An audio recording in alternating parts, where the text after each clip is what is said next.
The wind swept across the dry Texas plains, stirring the golden dust as the sun began its slow descent beyond the horizon.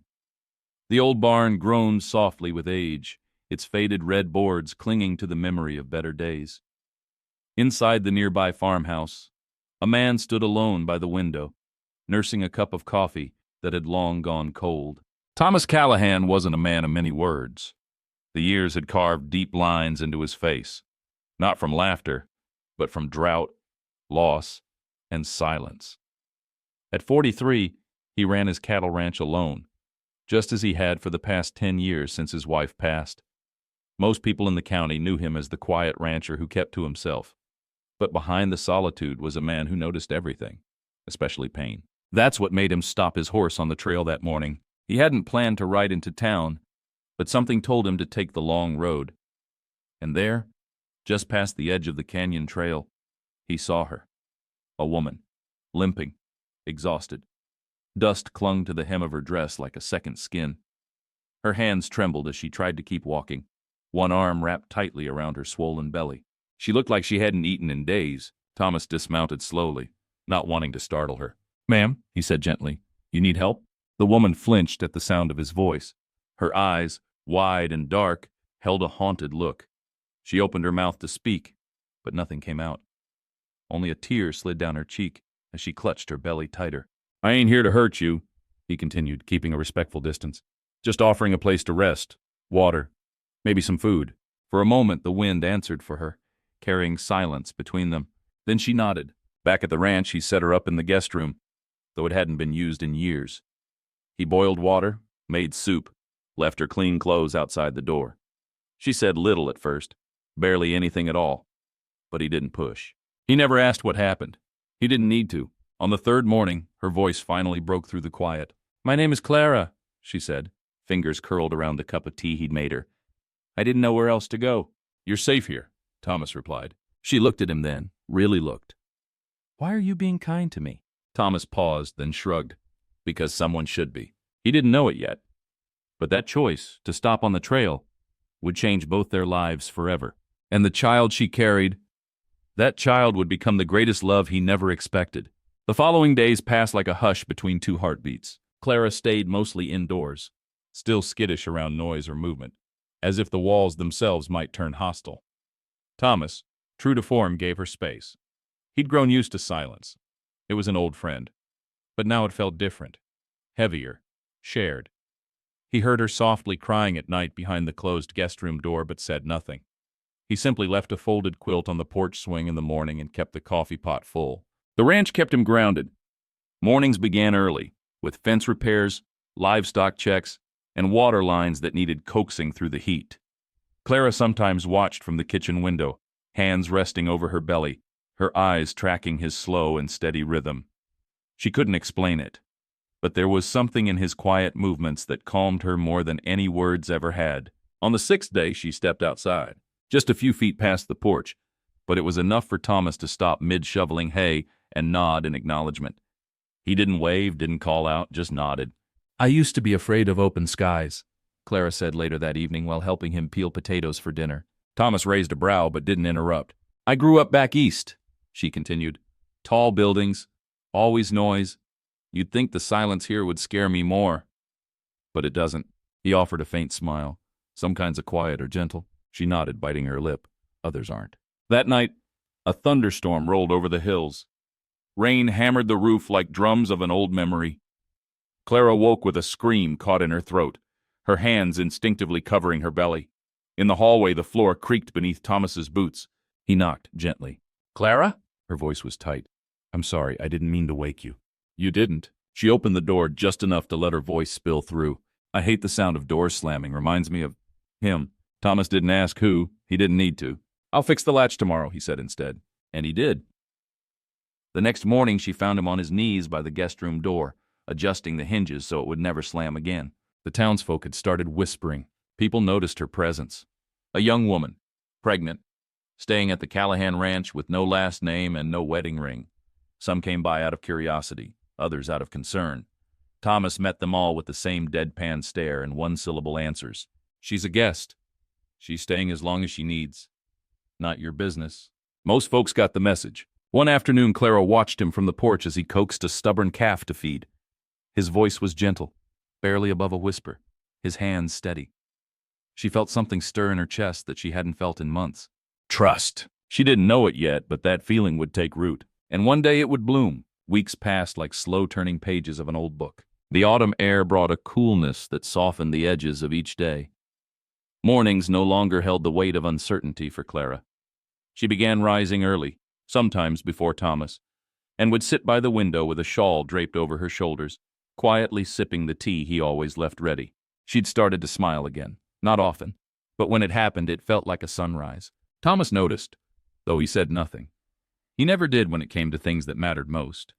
Instead, he fixed the broken fence posts behind the barn, reinforced the chicken coop, and quietly taught her how to feed the goats. He gave her routine, not rescue. And that, perhaps, was what she needed most. One morning, as she watched him hammer down a loose hinge on the corral gate, she asked without thinking, "Why don't you go to church?" Thomas paused mid-swing. "Used to," he said after a moment. "Stopped when I realized not all answers come from inside four walls." Clara looked down. "I used to pray a lot." "Still do?" "Not lately." Thomas stood, wiping sweat from his brow. "You don't need perfect faith to be heard, just a little honesty." That stuck with her. Later that week, while setting the table for dinner, Clara winced and gripped the edge of the counter. A sharp, sudden pain. The kind that shot up her back and made her vision blur. Thomas heard the pan clang from the other room and rushed in. "You all right?" he asked, already at her side. She nodded, but the tears betrayed her. "It's just the baby." He kicked harder than usual. Thomas helped her to the chair, kneeling beside her. "You sure it's not time?" She shook her head. "No, just nerves, maybe. I still have weeks to go." There was silence. Then she whispered, "I'm scared, Thomas." He didn't tell her not to be. He didn't offer hollow reassurances. He simply placed his weathered hand gently on hers and said, "You won't do this alone." From that moment, something shifted. They began spending more time together. Not out of need, but out of quiet choice. Clara helped him make supper, and he read to her from an old book of poetry she found in the attic. She told him about her childhood, her dreams of becoming a school teacher, and the first time someone took that dream away. He listened, really listened. And one evening, just as the sun sank low and the sky turned copper, Clara turned to him on the porch and asked, "Why did you take me in? You didn't even know me." Thomas didn't look away. "Because pain recognizes pain, and I saw it in your eyes." That night, Clara cried, not from fear, not from loneliness, but from something else. Hope. By the end of October, Clara had settled into a rhythm that no longer felt borrowed. She knew where the floor creaked near the pantry. She knew how much sugar Thomas liked in his coffee. None, and that he always fed the horses before himself. The baby had dropped lower in her belly, making each step a bit more effort, but she found peace in the small rituals of the ranch. Thomas had built her a rocking chair. He didn't say much when he brought it in, just placed it on the porch, gave it a small test rock with his boot, and nodded toward it like it had always belonged there. "Thank you," she'd whispered, her hand smoothing over the warm wood. "Seemed like the right thing to do," he replied. That was how Thomas showed care. Not through words, but through action. Through lumber and nails. Through silence that didn't need filling. Clara began writing letters, not to anyone she could send them to, but to the child growing inside her. She'd sit in the rocker as the wind moved gently through the fields, jotting down pieces of her thoughts, her regrets, her hopes. Sometimes she'd read them aloud. Thomas never interrupted when he heard her voice through the open window. He simply sat at the edge of the barn, carving pieces of cedar into small animal shapes he'd leave on the windowsill for her to find. A rabbit, a horse, a tiny owl. One evening, after she found a wooden calf on her bedside table, she asked, "Why do you make them?" He looked up from his coffee. "My father used to. Said they kept away nightmares." "Did they work?" Thomas smiled, just barely. "I don't have many nightmares left." One morning, Clara stood beside him as he saddled a horse for the short ride into town. She hadn't been into town since she arrived, and neither of them had talked about it. But that day she reached out and gently touched his arm. "If anyone asks, what should I say I am to you?" Thomas paused, the leather rein still in his hand. His eyes searched hers, not with urgency, but with quiet understanding. "Tell them whatever makes you feel safe." She nodded slowly. But as he mounted the horse and tipped his hat toward her, she whispered the answer under her breath. "Home." That night, Clara watched the stars from her bedroom window. Her hand rested on her belly, feeling the soft rhythm of life inside. Her heart had stopped racing with fear. Her shoulders no longer tensed at every sound. For the first time in a long time, the silence wasn't empty. It was full of breath, of kindness, of the sound of belonging. The first frost arrived in the early hours of a quiet Sunday. Thomas had covered the garden beds the night before, just in case. Clara watched him through the kitchen window, his breath visible in the chilled evening air, his movements slow and steady as always. It struck her, how someone so strong could be so gentle with living things. Maybe that's why the ranch seemed to come alive again. The animals were calmer. The barn had a fresh coat of paint.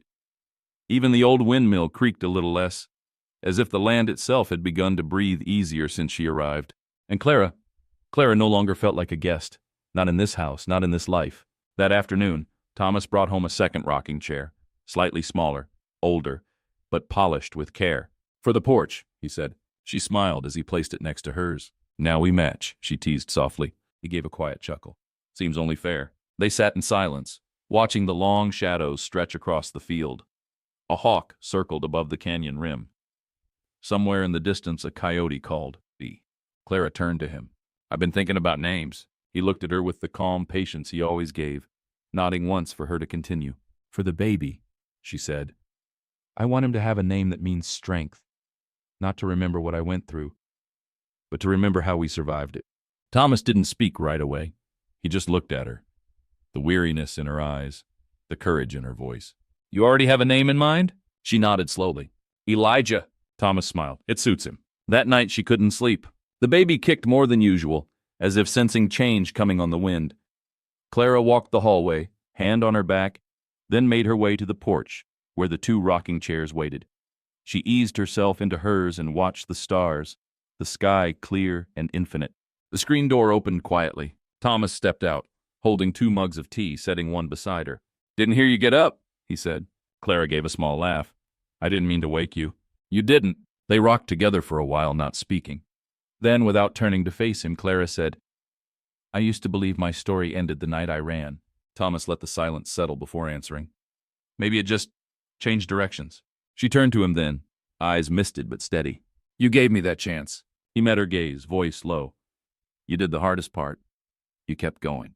As the night deepened and the stars blinked overhead, Clara reached out and took his hand in hers.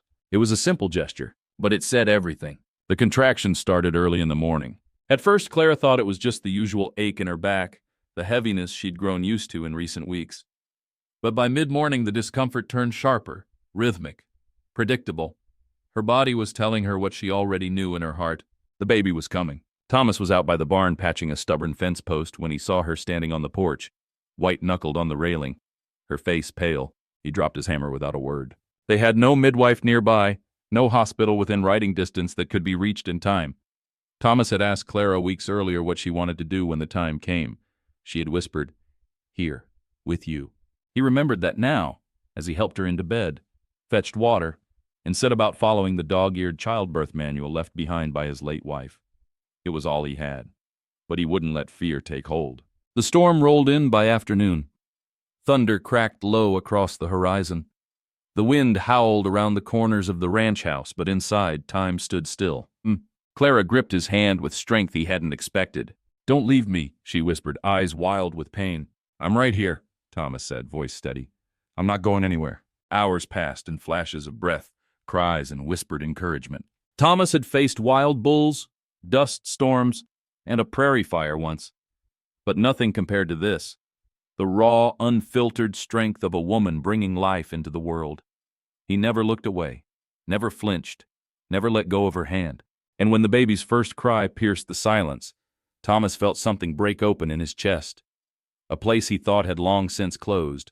He wrapped the newborn in a soft flannel blanket, then handed the bundle to Clara, who was weeping, but this time from joy. "Elijah," she whispered, "he's here." Thomas looked down at the child in her arms, his voice rough with emotion. "He's strong, just like his mama." Later that night, after the storm had passed and the house was still, Clara stirred in her bed. "You saved me," she said softly, eyes half closed. Thomas sat beside her, Elijah tucked asleep in his arms. "You saved yourself, Clara. I just opened the door." She smiled faintly. her head sinking into the pillow. Then I'm glad I walked through it. Outside, the prairie was soaked, the air crisp with new beginnings. Inside, a family was being quietly born, not by blood, but by choice, not by duty, but by love. The days after Elijah's birth were marked by a quiet reverence. Clara moved slowly, cradling the baby close, humming lullabies too soft to remember, too tender to forget. Her body ached, but her heart felt lighter than it had in years. The farmhouse, once filled with only silence and dust, now echoed with the smallest sounds, soft coos, creaking floorboards, the gentle rhythm of a new life beginning. Thomas, ever the quiet observer, adapted quickly. He'd never held a newborn before. The first time Clara asked him to take Elijah while she went to wash up, he stared at the tiny bundle like it was made of glass. "You won't break him," Clara said, half laughing, half exhausted. He cleared his throat and nodded, carefully lifting the baby. Elijah looked up at him with sleepy eyes before nestling against his chest, and Thomas felt something he hadn't in years: purpose. Clara spent her afternoons on the porch, wrapped in a quilt, Elijah sleeping against her chest. Thomas worked nearby, fixing the fence, feeding the horses, pretending not to glance her way every few minutes. One afternoon, as he brought her tea, she asked the question that had been pressing quietly at her heart. "What happens now?" Thomas paused, setting the cup beside her. "You tell me." Clara ran her fingers across the baby's tiny hand. "I don't want to leave."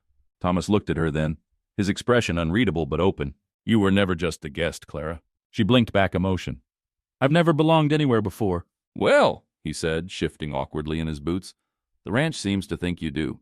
The following week, word spread through town that Thomas Callahan had a child at the ranch.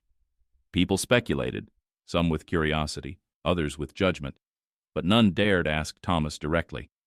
His quiet reputation was as sturdy as the fences he built, respectful, private, and not to be crossed without invitation. It was the town seamstress, Mrs. Halder, who showed up with a parcel wrapped in brown paper. "I made these for the baby," she said, handing it to Clara with a warm smile. "Heard he was strong and healthy, just like his mother." Clara nearly wept from the simple kindness. Inside were 3 hand-sewn baby blankets, a bonnet, and a note that read, "Every child deserves to be welcomed, and so does every mother." That night, after the dishes were done, and Elijah was sleeping in a cradle Thomas had carved himself, Clara sat across from him at the kitchen table. "I've been thinking," she said, voice barely above a whisper. "Elijah needs a last name." Thomas looked up from his coffee. "I'd like it to be Callahan." For a long moment, the only sound was the ticking of the old clock on the wall. Then Thomas nodded, once deeply. "He's already mine." Clara's breath caught. "And what about me?" He met her eyes. "You've been mine since the day you let me stand beside you." Winter passed gently that year. Snow dusted the hilltops, but never settled long. The ranch weathered the cold with fewer creaks and fewer lonely nights.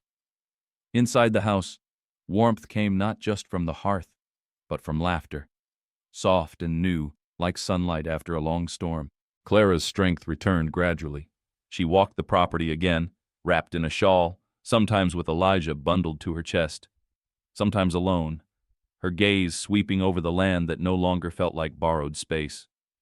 Every sunrise reminded her she was still here, and that mattered more than anything. Thomas, too, seemed to change. Not dramatically. He was still a man of few words, but his presence softened. He lingered at the table longer, read aloud from the newspaper just to make her smile, and once even brought home a bouquet of wildflowers in his saddlebag.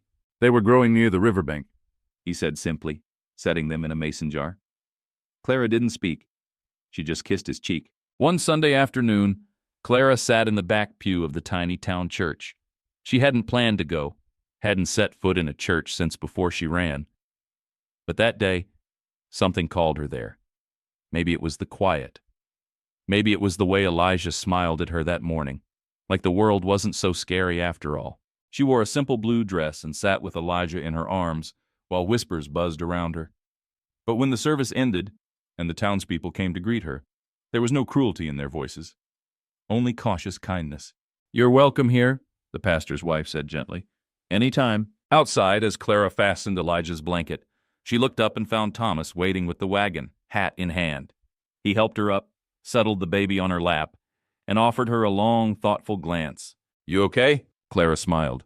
More than okay. Later that evening, as they watched the sky fade to lavender from the porch, Clara turned to Thomas.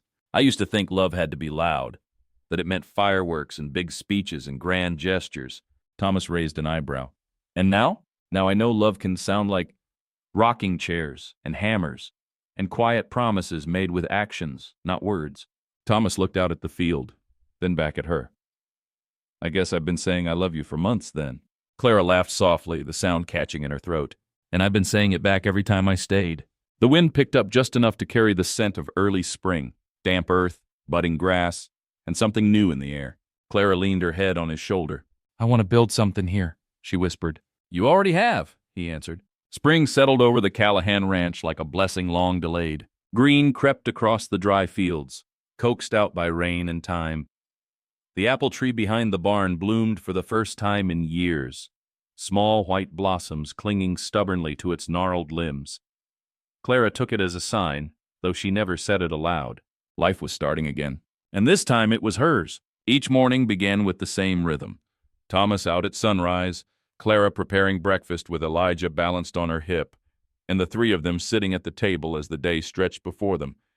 It wasn't glamorous. It wasn't loud. But it was real. One evening, as they watched Elijah roll on a quilt in the grass, his soft giggles floating in the warm air, Thomas cleared his throat and shifted in his chair. I've been thinking, he said. Clara raised an eyebrow. Dangerous? He smiled, just barely, but enough. I built this house with my own hands, every board, every nail. But until you walked through that door, it wasn't a home. Clara's breath caught. Thomas pulled something from his shirt pocket. A small hand-carved wooden box. Simple. Honest.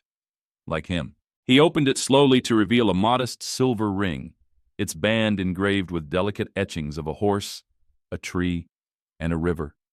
Symbols of the land, of endurance, of beginnings. I ain't one for speeches, he said.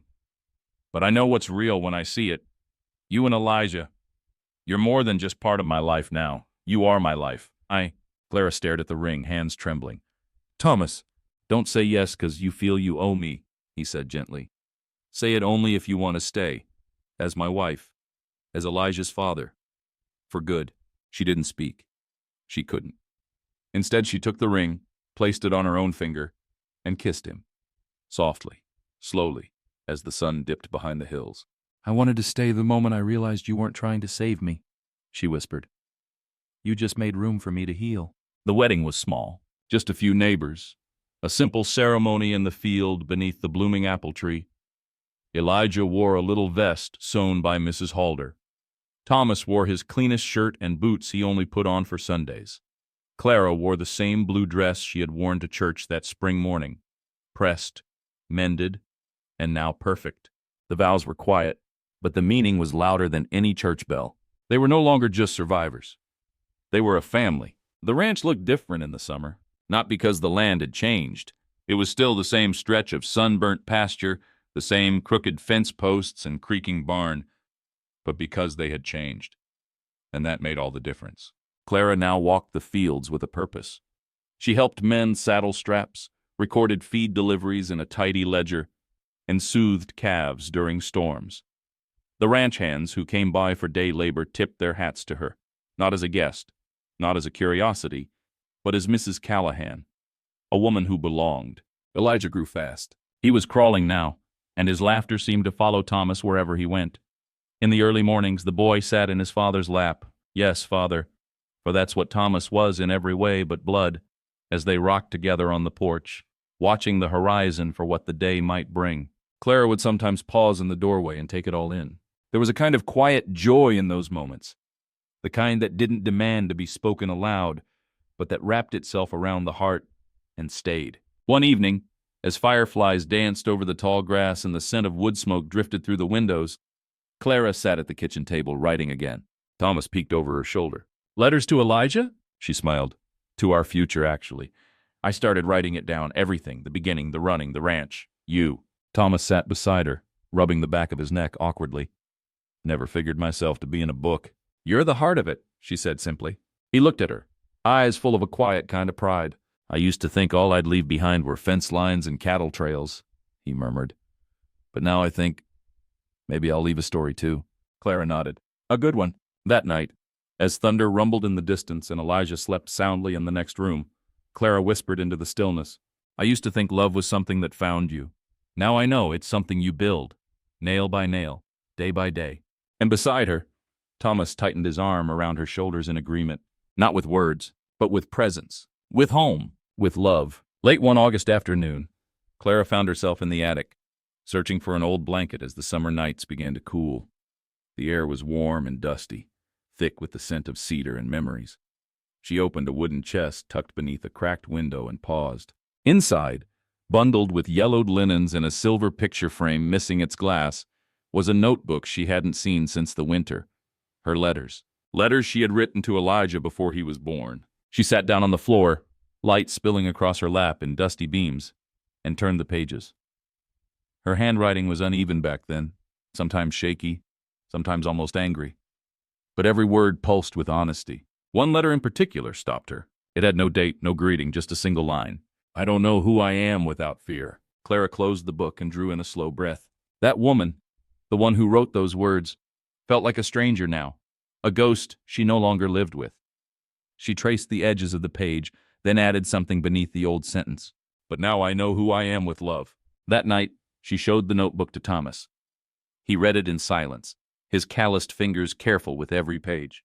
When he closed it, he looked at her as if he were seeing the full breadth of her journey for the first time. You should keep writing, he said. For him, for others like you. Clara tilted her head. You think anyone would care? I think stories like yours are why people start over. Word had spread through the county by then. Not gossip, but quiet admiration. Folks said the Callahan place was different now. More alive. More open. There were days when young women would stop by with questions about livestock, or with stories of their own. One brought a baby girl, freshly born and wrapped in a quilt stitched with fear and hope. Clara welcomed each of them with the warmth of someone who understood. She had no degrees, no clinic, no formal title. But she had truth. And she had the porch, her porch. That was enough. One evening, as the sun dipped below the hills and Elijah crawled toward the old wooden horse Thomas had carved, Clara said quietly, I never thought survival would lead to purpose. Thomas smiled, brushing sawdust from his hands. Funny thing about purpose, sometimes it waits at the end of the worst roads. She reached for his hand, interlacing their fingers. I think I'm ready to forgive myself. Thomas didn't say anything. He just held her hand a little tighter. Autumn returned like a soft hymn carried on the wind. Golden leaves blanketed the edge of the fields, and mornings came wrapped in a cool mist that faded with the first rays of sunlight. Clara stood at the fence line one early dawn, Elijah bundled against her chest, his tiny breath warm on her neck. Behind her, the ranch came alive with the sounds she had once feared, doors creaking, boots on dirt, the low bellow of cattle. But now, each sound was a thread in the life she'd woven from ruin. It wasn't a perfect life, but it was hers. And it was good. Inside, Thomas stirred a pot of coffee and set out 2 mugs. He no longer asked if Clara wanted any. He just knew. She stepped through the doorway, Elijah in her arms, and he reached out without a word to take the boy. You're early, he said, rocking the child gently. Clara leaned against the counter, watching them with a soft smile. Elijah woke up smiling. Felt like a good omen. Thomas glanced at her. Still writing? She nodded. Almost finished. Will you publish it? Maybe, she said, eyes distant. But even if no one reads it, I'll know I told the truth. Later that afternoon, they took a walk down by the riverbed, the place where Thomas had first gathered wildflowers. Clara had brought a small tin box, a keepsake of sorts, and inside it, folded carefully, were copies of her letters to Elijah. She placed the box beneath a smooth stone under the apple tree and whispered, For the day he's old enough to wonder how he came to be. Thomas wrapped an arm around her shoulders. He'll never have to wonder if he was wanted, he said. No, Clara agreed, he'll just know. That night, the wind kicked up stronger than usual. It rattled the windows and carried a familiar edge. Clara lay awake, listening. Once, storms had meant terror. Now they simply reminded her that life had weather, and she had survived the worst of it. Beside her, Thomas reached for her hand beneath the blanket. His grip was gentle, steady, the way it had always been. Clara turned toward him in the dark. Do you think people like us get to be happy? Thomas exhaled, his voice low and sure. I think we already are. Just took the long road getting here. Outside, the wind moved through the fields like a lullaby. Inside, love settled in the quiet spaces where fear once lived. And Clara, once broken, once lost, now simply belonged. Snow arrived late that year, drifting down like whispered promises.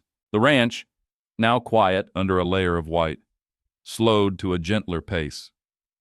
Animals huddled in the barn. The porch creaked under frost-covered boots, and Clara bundled Elijah in 2 layers before letting him toddle along the hearth with bare feet. He had just begun to walk, wobbly, determined, full of wonder. His laughter rang through the house like bells on Christmas morning, soft and miraculous. Thomas would scoop him up each time he tumbled and whisper, "Takes grit to stay standing." Clara would watch them from across the room, her hands wrapped around a warm mug, and know without a doubt that what they had wasn't temporary. It was earned. It was real. It was theirs. One evening, after Elijah had drifted to sleep with his head tucked beneath Clara's chin, Thomas lit the fire and pulled out something from the bottom drawer of the hutch. A folded piece of parchment. Clara raised a brow. "What's that?" He looked sheepish. "It's something I had made in town. Wasn't sure when the time would be right." He handed it to her. She opened it carefully. It was a deed, not to the ranch. That had always been his, but this was for a plot of land adjacent to it, a place she had once said she loved for its view of the valley, the corner where the wildflowers grew each spring. "I thought maybe one day," he said, "we could build something there. Just ours. A home with more room. A classroom if you want to teach. Maybe a garden." Clara stared at the paper, her heart thudding. "You did this for me?" Thomas nodded slowly. "For us, for always." She set the deed aside and walked into his arms. "No one's ever planned a future with me before." Thomas held her like he would never let go. "Well, I reckon it's about time someone did." That winter, Clara began drafting plans, not just for a new home, but for a life that stretched further than she'd ever let herself imagine. She found herself dreaming again, laughing more, even daring to hope for things like community events, shared meals with neighbors, maybe even opening a reading room for children in town. And at the center of it all was Elijah, bright-eyed, fearless, and surrounded by a love so steady it never had to shout. On New Year's Eve, they sat on the porch, wrapped in blankets, watching the stars blink above the snowy hills. Clara rested her head on Thomas's shoulder, Elijah asleep beside them. "You ever wonder what would have happened if we hadn't met?" she asked. Thomas shook his head. "No, because I think we were always meant to find each other, no matter the road." She smiled. "Then I'm glad we walked it, even the hard parts." He kissed the top of her head. "Especially the hard parts." Spring arrived early, bold and bright. The apple tree behind the barn bloomed stronger than ever, branches heavy with white blossoms. Clara stood beneath it one morning, holding Elijah's tiny hand as he toddled through the soft grass. Each step he took made her heart swell with quiet triumph. Every morning felt like a page from a new chapter, one written in hope, not fear. And this time she was holding the pen. Thomas had begun laying the foundation for the new house on the adjacent plot. Clara insisted on helping. He tried to protest, gently, firmly, but she stood her ground. "I want to build it with you," she said. "This house will be made of more than wood. It'll be made of us." So he handed her a pair of gloves and kissed her forehead. "You swing a hammer like a preacher," he teased after her first try. "I preach new beginnings," she replied with a grin. Word had spread through the county, again. But this time it wasn't whispered with judgment or curiosity. It was admiration. Mrs. Halder began sending pies just because. A neighbor offered lumber he didn't need. And Clara, once the stranger with pain in her eyes, was now the woman others sought out when they needed courage. One afternoon, a girl no older than 20 knocked on the front door, her eyes hollow, her stomach just beginning to swell. Clara didn't ask questions. She simply opened the door wide and said, "Come in. You're safe here." That night, as they sat on the porch after the girl had fallen asleep in the guest room, Clara looked at Thomas and said, "This is what I want to keep doing, helping girls who feel like they don't have choices." Thomas nodded. "Then we'll make space, always." They hung a sign on the edge of the ranch later that month. It didn't say much, just one word, hand-carved by Thomas and painted by Clara. Haven. No explanation, no need. The people who needed it would understand. By summer, the foundation for the new home was nearly finished. Clara stood beside it one evening, dust on her dress and a hammer in her hand. Elijah played nearby with a toy horse carved by Thomas. The sun dipped low behind the hills, casting long shadows across the open land. Thomas came up beside her, wiping sweat from his brow. She looked at him and smiled, strong and sure. "This is where I belong," she said. "You've always belonged," he replied. "We just had to find the place that knew how to hold you."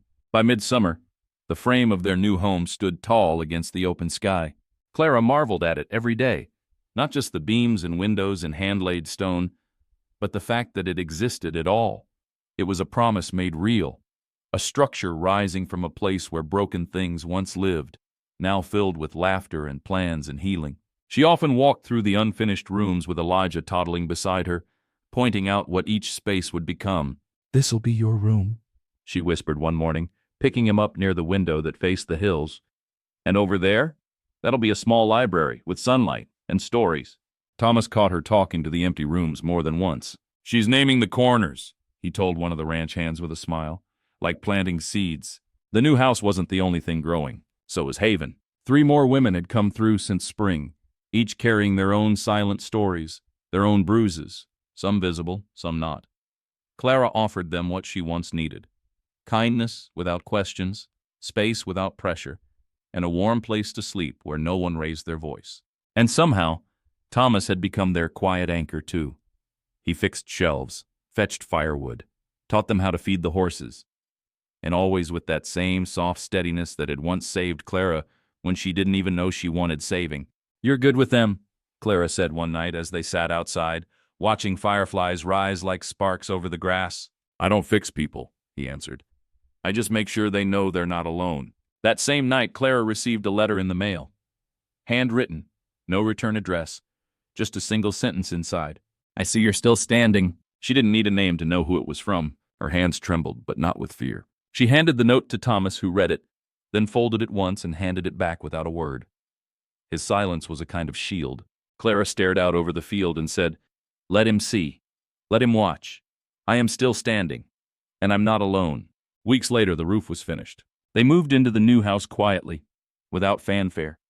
Just the 3 of them walking in after sunset with nothing but a few bags, a sleeping baby, and hearts that knew the weight of peace. They slept on the floor that first night, surrounded by half-built furniture and the smell of fresh wood. But it felt more complete than any mansion could.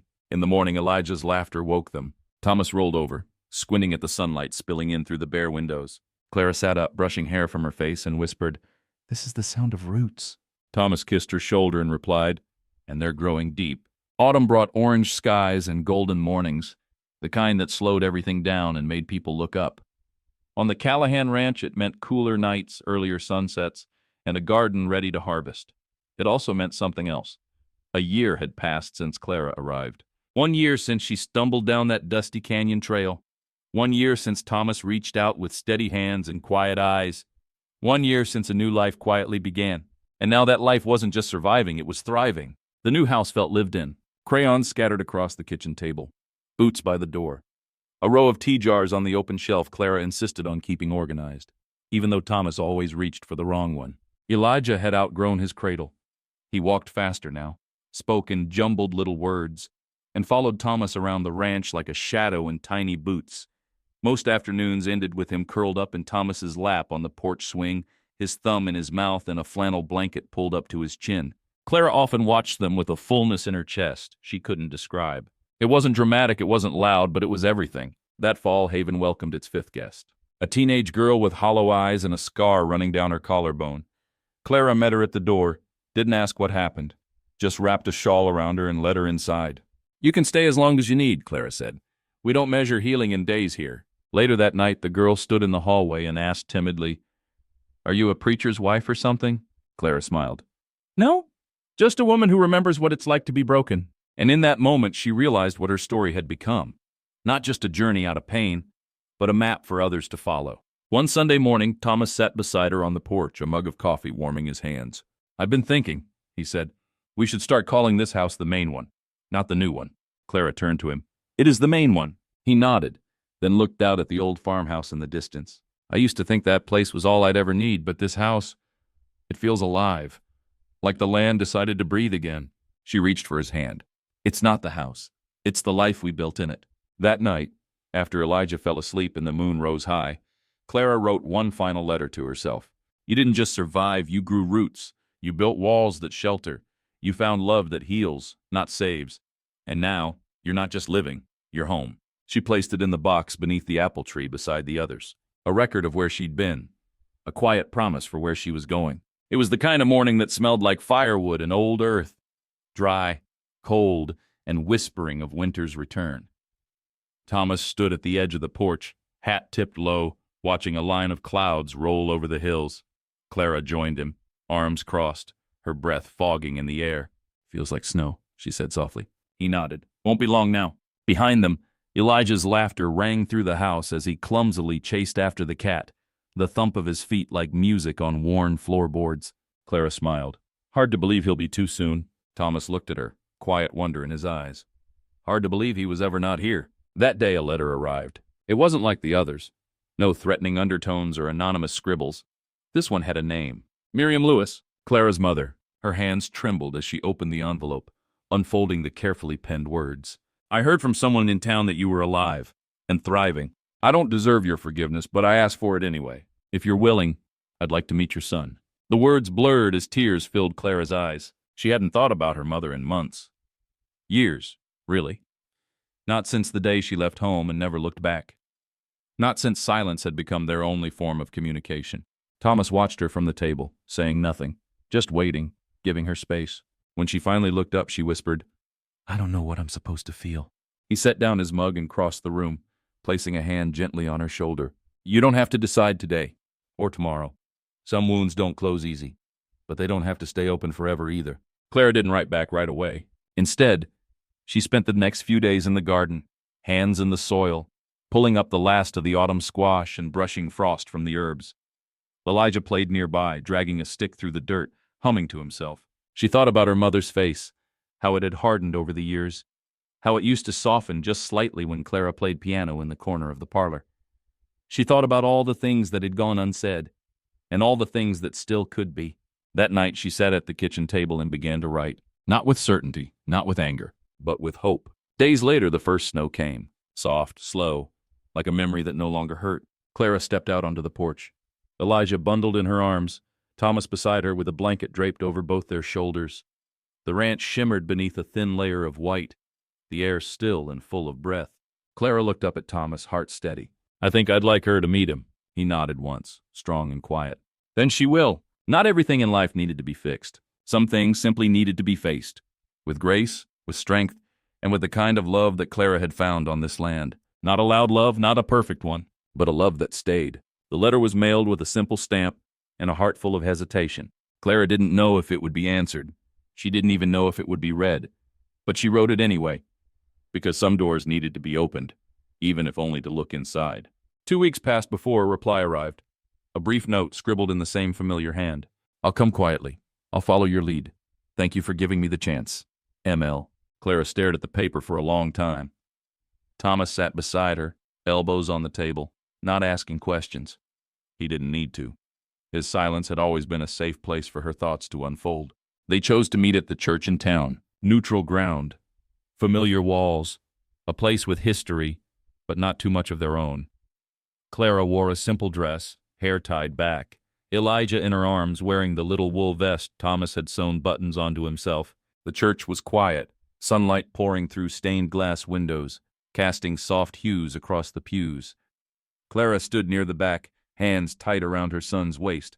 Then she saw her. Miriam Lewis stood in the doorway, hands folded in front of her, eyes older than Clara remembered. She wore the same beige coat she used to wear to Sunday services. Her posture was stiff, but her eyes, they were soft, unsure, wounded. Clara's voice came before she had time to doubt it. "You can come in." Miriam stepped forward, each movement cautious, like approaching a wild animal that might bolt. She stopped a few feet away, her gaze falling to the child in Clara's arms. "He's beautiful," she whispered. Clara nodded. "He's kind and smart and safe." Miriam's eyes filled. "I didn't protect you the way I should have." Clara looked down at Elijah, who stared up at this unfamiliar woman with wide, curious eyes. "No," Clara said, "you didn't. But I'm not here for apologies. I'm here so he knows where he comes from, even the hard parts." There was a pause. Then Miriam reached slowly into her bag and pulled out a small toy horse carved from wood. "I didn't make it," she admitted, "but I thought maybe he'd like it." Clara hesitated, then held it out to Elijah, who took it with a smile. "Thank you," Clara said, her voice quieter now. "You can stay for a little while. Meet him, if you want."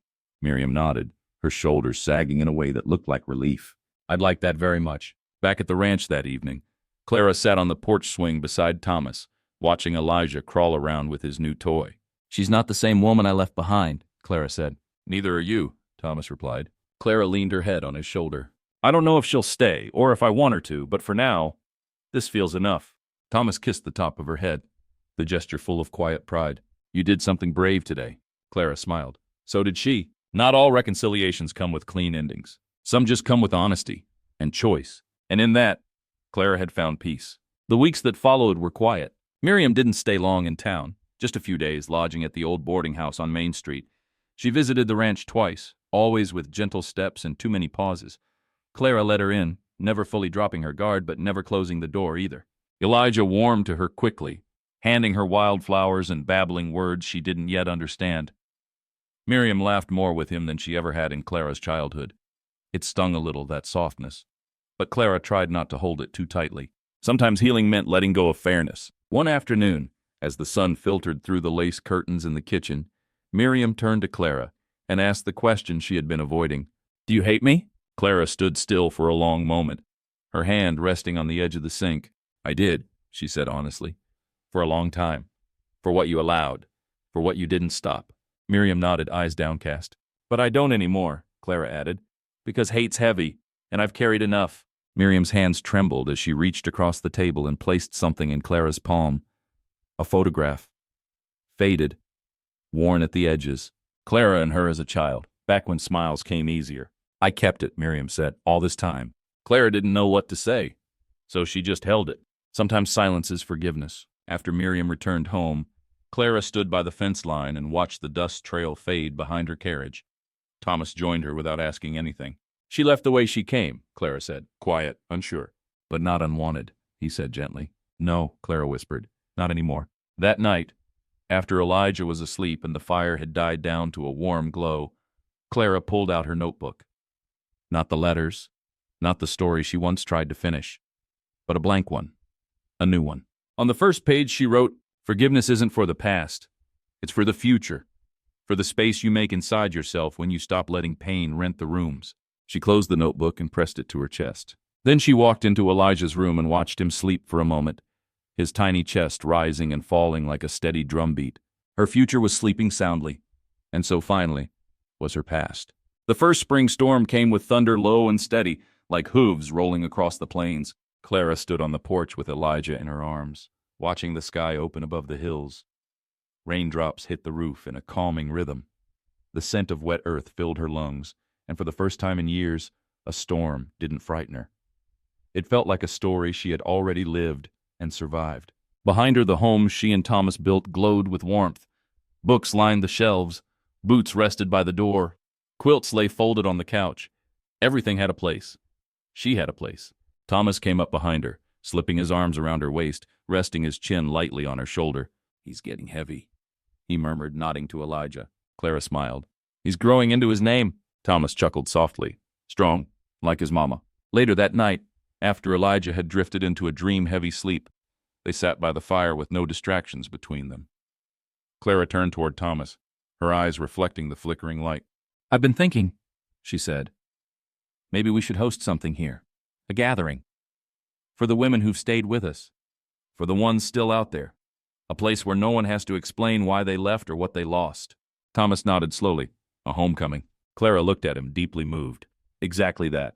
Over the next weeks, they worked side by side, repairing the barn loft, setting up tables in the field, stringing up lanterns between fence posts. The entire town came together around them in ways Clara could never have imagined. When the day arrived, the field was full of quiet faces, some familiar, some long gone. Women who had once arrived at Haven with hollow eyes now stood tall, some holding hands with new loves, others with children of their own. And in the center of it all, Clara stood with Thomas and Elijah, a family born not from blood but from choice. When the sun dipped low that evening, Thomas raised a glass, something he rarely did, and said to the quiet gathering, "Some people wait their whole lives to find where they belong. Others have to lose everything first. Either way, if you've made it here, you're home." There were tears, there was laughter, and there was peace. That night, when the guests had gone and only the stars remained, Clara and Thomas sat on their porch swing, Elijah asleep inside. She leaned into him and whispered, "Do you remember the day you found me on the trail?" "I'll never forget it," he replied. "I was lost," she said. "But somehow you weren't trying to rescue me. You just stood still and let me find myself beside you." Thomas took her hand and squeezed it gently. "That's all I ever wanted," he said. "For you to feel strong enough to stay." And she had. Not because she needed shelter, not because she had nowhere else to go, but because this was the life they had built, plank by plank, word by word, step by healing step. A life of quiet love, deep roots, and a door that would never be locked.